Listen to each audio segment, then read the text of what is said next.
السلام علیکم حضرت صاحب۔ وعلیکم السلام۔ حضرت صاحب یہ بتائیے کہ 6 ججز کیا اسی لیے گئے تھے سپریم چیف جسٹس پاکستان کو، اس لیے ہاتھ لکھا تھا کہ وہ چاہتے ہوں گے کہ ریٹائرڈ جج ان کی انکوائری کر دے اور ذرا فوری فیصلے ہو جائیں؟ دیکھیں، پہلی تو بات ہے کہ ان 6 بہادر ججز کو سلام۔ ان کی بہادری پچھلے 1 سال کدھر تھی؟ اگر آپ کو یاد ہو، پہلے تو میں پہلی بات کا جواب دے دوں، پھر بہادری کی طرح۔ دیکھیں، ایک تو یہ عدلیہ کے معاملات میں مداخلت ہے، انکوائری کمیشن بن نہیں سکتا۔ حکومت پاکستان کو یہ انکوائری کرنے کا اختیار ہی نہیں ہے۔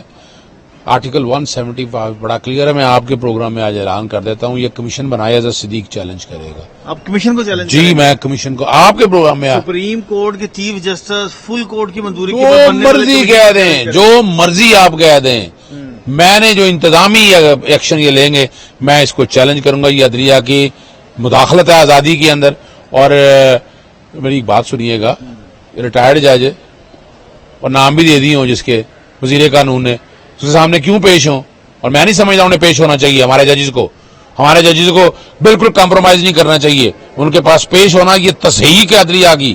اور انہیں ہم آنے والے دنوں میں دیکھیے گا وکلا برادری کھڑے ہوں گے اس معاملے میں، اور ہم نے تو بائیک آؤٹ تو کر دیا ہے اس کمیشن کا۔ اچھا، یہ ایک منٹ، یہ جج صاحبان یہ چاہتے تھے کہ ان کی مرضی کا کمیشن بنے؟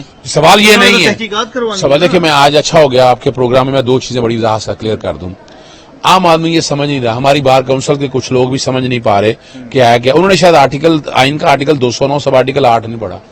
کوڈ آف کنڈکٹ آف ججز پہ بات ہوتی ہے، جس میں جج کا رہنا سہنا کیسے ہے، کس طرح لوگوں سے ملنا ہے، کیا آنا ہے۔ بنیادی طور کے اوپر یہ جو کنونشن کے لیے لکھا گیا ہے، یہ ایک ریفرنس بھی ہے چیف جسٹس اسلام آباد ہائی کورٹ کے پاس۔ وہ کیوں؟ مئی 2023 میں پہلی دفعہ لکھا گیا، اور چیف جسٹس اسلام آباد ہائی کورٹ نے کچھ نہیں کیا۔ پھر دوبارہ لکھا گیا فروری 2024 میں۔ نہیں، ایک منٹ، بندیال صاحب کو بھی لکھا۔ میں 2023 کی بات کر رہا ہوں نا۔ بندیال صاحب ہاں، پہلے ان کو لکھا، کاپیاں ان کے پاس گئی، لیکن بنیادی طور پر لکھا اسلام آباد ہائی کورٹ کو، کیونکہ ایڈمنسٹریٹو جج وہی ہیں۔ اور سپریم جوڈیشل کونسل میں اس لیے لکھا کہ وہ ایپیکس باڈی ہے جو ججز کوڈ آف کنڈکٹ کو آبزرو کرتی ہے، جو دیکھتی ہے۔ اگر اس میں کوئی انٹرفیئرنس ہو رہی ہے تو سپریم جوڈیشل کونسل کی ذمہ داری تھی۔ سپریم جوڈیشل کونسل کو ریکمینڈ یہ کرنا چاہیے تھا۔ چلیں ایک منٹ، بندیال صاحب کو لیٹر چلا گیا اس وقت؟ بالکل چلا گیا۔ کیوں انہوں نے ایکشن نہیں، لیکن فرق آ گیا نا، یہی تو فرق بتانے لگا ہوں میں آپ کو کہ وہ والا خط براہ راست سپریم کورٹ جوڈیشل کونسل کو نہیں تھا۔ میں نے مان لی آپ کی بات، میں نے کہا ٹھیک ہے، چیف جسٹس پاکستان اس وقت کے عمرتا بندیال صاحب کو لکھا، انہوں نے کیوں ایکشن نہیں لیا؟ دیکھیں نا، وہ براہ راست اس وقت لکھا نہیں گیا تھا ان کو، انفارمیشن چلی گئی نا۔ ہاں، لیکن وہ بات کیوں ایکشن نہیں لیا؟ اس کی وجہ ہے کہ پہلے بات صرف تھی اسلام آباد ہائی کورٹ کی حد تک کہ اسلام آباد ہائی کورٹ اس معاملے کو سیٹل ڈاؤن کرے۔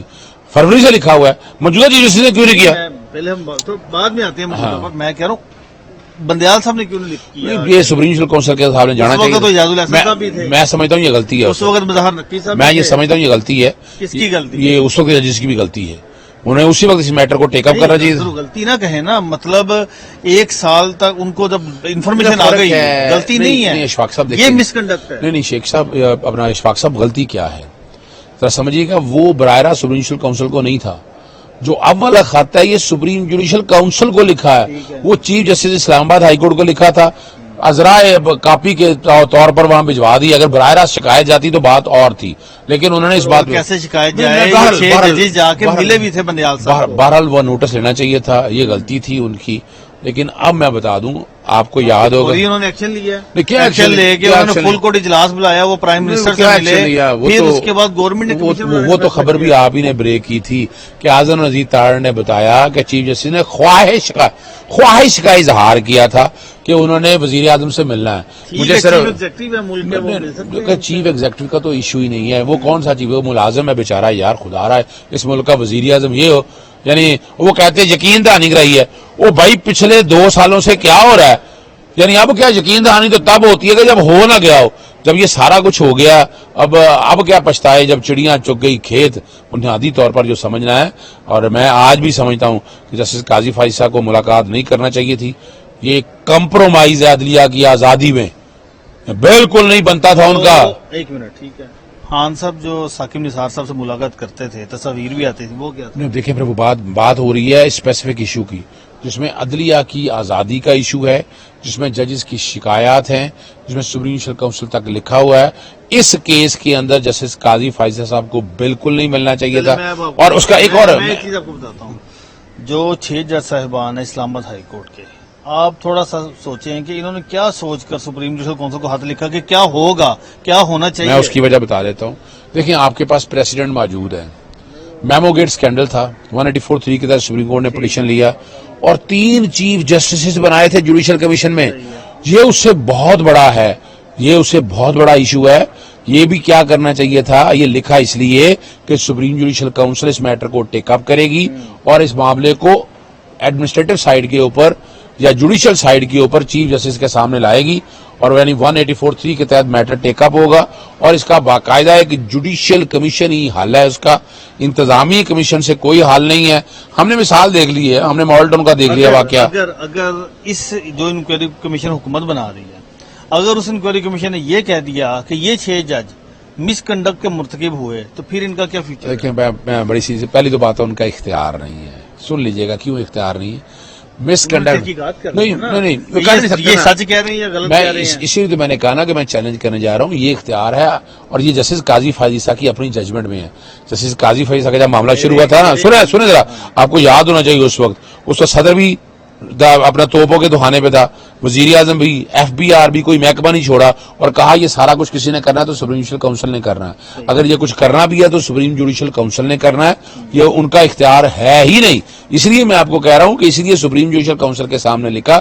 سپریم جوڈیشل کونسل میں سمجھتا ہوں ایک طالب علم کے ہونے کے ناطے کی غلطی پر ہے، اور پوری وکلا برادری، اکثریت وکلا برادری جو ہے نا، اس فیصلے سے متفق نہیں ہے. آنے والے دنوں میں آپ کوئی تحریک بھی دیکھیں گے، کوئی اور معاملات بھی دیکھیں گے. اور ججز کو وہ بلائیں تو جانا نہیں چاہیے انہیں، نہ وہ بلا سکتے ہیں. اس لیے میں کہہ رہا ہوں کہ میں چیلنج کر، اگر نہیں جائیں گے تو تحقیقات آگے کیسے بڑھیں گے؟ تحقیقات وہ ان کا دائرہ اختیار نہیں. میں کہہ رہا ہوں کہ جورسڈکشن ہی نہیں ہے. صرف خالی چیف جسٹس کے کہنے سے دائرہ اختیار نہیں ہو جاتا. فل کوڈ، میں پھر بتا دوں، فل کوڈ کا بھی اختیار نہیں ہے. ایڈمنسٹریٹو سائیڈ ہے.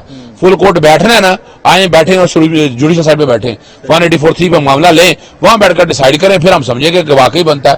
ان کے ایڈمنسٹریٹو سائیڈ پہ یہ اختیار نہیں. میں نہیں سمجھتا کہ فل کورٹ یہ اختیار دے دے کہ آپ جناب عدلیہ کی آزادی کو کمپرومائز کر دیں. یہ نہیں ہو سکتا. ایک بات مجھے بتائیں، آپ کا کافی زیادہ تجربہ ہے، ہائی کورٹ کے جو ججز ہیں، کیا یہ اتنے کمزور ہیں؟ اگر ان کو کوئی رات کو فون کرتا ہے، کوئی دباؤ ڈالتا ہے، تو یہ اگلے دن خود اس کے خلاف کاروائی کر سکتے ہیں؟ کیوں نہیں؟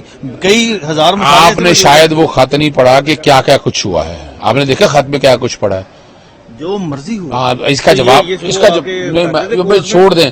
میں اس ہائی کورٹ میں پیش ہو رہا ہوں نا، اظہر صدیق کے گھر بھی پیٹرول پمپ سے حملہ ہوا، فائرنگ ہوئی. جج تو نہیں، میں ایک سوال بتا رہا ہوں نا، آپ کے سامنے رکھ رہا ہوں نا، کتنی تکلیف برداشت کر لی. یہ چھوڑیں ان باتوں کو.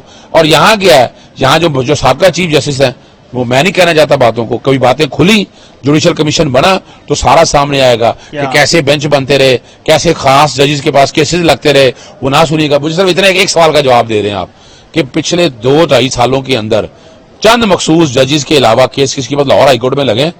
اور یہ چھوڑ دینا، یہ چھوڑ دیں. مجھے پتا ہے نا کیا ہوتا رہا ہے. میں نہیں جانا، میں ان باتوں میں جانا نہیں چاہتا.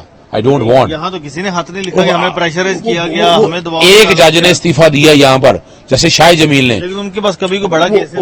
وہ چھوڑ دیں. یہ مجھے پتا ہے، I know it، کہ کون سے کیسز وہ سنتے تھے. مجھے پتا ہے اس بات کا. بہت عام کیسز ہے. نام میرے سے میں نہیں نام، میں کنٹروورسی نہیں کریٹ کرنا چاہتا ابھی. اور اس کے بعد ابھی آپ دیکھیں کئی ججز جنہوں نے فیصلے کیے، کیا ہوا، ان کے یہاں سے لاہور سے ٹرانسفر کر دیا گیا. یہ آپ چھوڑ دیں، موقع ہے. اب آگے جسٹس کا اختیار ہے، وہ کسی کو بھی چاہے بس وہ مان لیا نا، کسی بھی بینچ میں بیچ سکتے ہیں. نہیں مجھے صرف یہ بتائیں، جس جج کو ٹرانسفر کیا، اگر وہ یہ کہے کہ مجھے غلط طور پہ کیا گیا، میرا بنتا نہیں تھا، مجھ پر پریشر ڈالا گیا، آپ کے پاس کوئی ریمیڈی ہے؟ مجھے بتا دیں، مجھے صرف بتا دیں. ماسٹر آف دی روسٹر خود سپریم کورٹ نے ختم کر دیا. انہوں نے وہاں پر ایکٹ آ گیا نا. بابا یہی تو ہے، تو پھر آئے نا. عدلیہ کی آزادی اتنی اہم ہے نا، تو بنائے نا یہاں بھی ایک کمیٹی، یہاں بھی ایک کمیٹی دیں، جو کمیٹی بیٹھ کے ججز کو، میرے کئی کیسز نہیں لگتے. آج بھی میں آپ کے سامنے رکھ دیتا ہوں. یعنی 219 سیکشن کے اوپر جو ہے، وہ 215 کے اوپر کہ الیکشن سے منی لے سکتے. ایک بینچ نے فیصلہ محفوظ کیا ہے وہ سنا ہی نہیں رہا. میں اس کے بعد ایک اور پٹیشن لے کے جاتا ہوں, وہ ایک دن جج صاحب چھٹی پہ چلے گئے, پھر لے کے جاتا ہوں وہ فیصلہ محفوظ ہے وہ سناتے نہیں ہیں. یعنی کیا ہو گیا رہا ہے, یہ کیا ہو رہا ہے؟ ججز کو انصاف ملے گا, بالکل انصاف ملے گا انشاءاللہ, اور اسی نظام سے ملے گا, یاد رکھیے گا, اسی نظام سے ملے گا. لیکن انتظامیہ نظامیہ کا کوئی انصاف نہیں مل رہا. ہم بڑا صاف سے رہیں, وہ گھر بیٹھے آرام سے, وہ جائیں جا کر مہنگائی ختم کرائیں, وہ جائیں جا کر ملک میں دہشت گردی ختم کرائیں. یعنی یہ ہماری عدالتوں کے معاملے میں مت انٹرفیئر کریں. Thank you.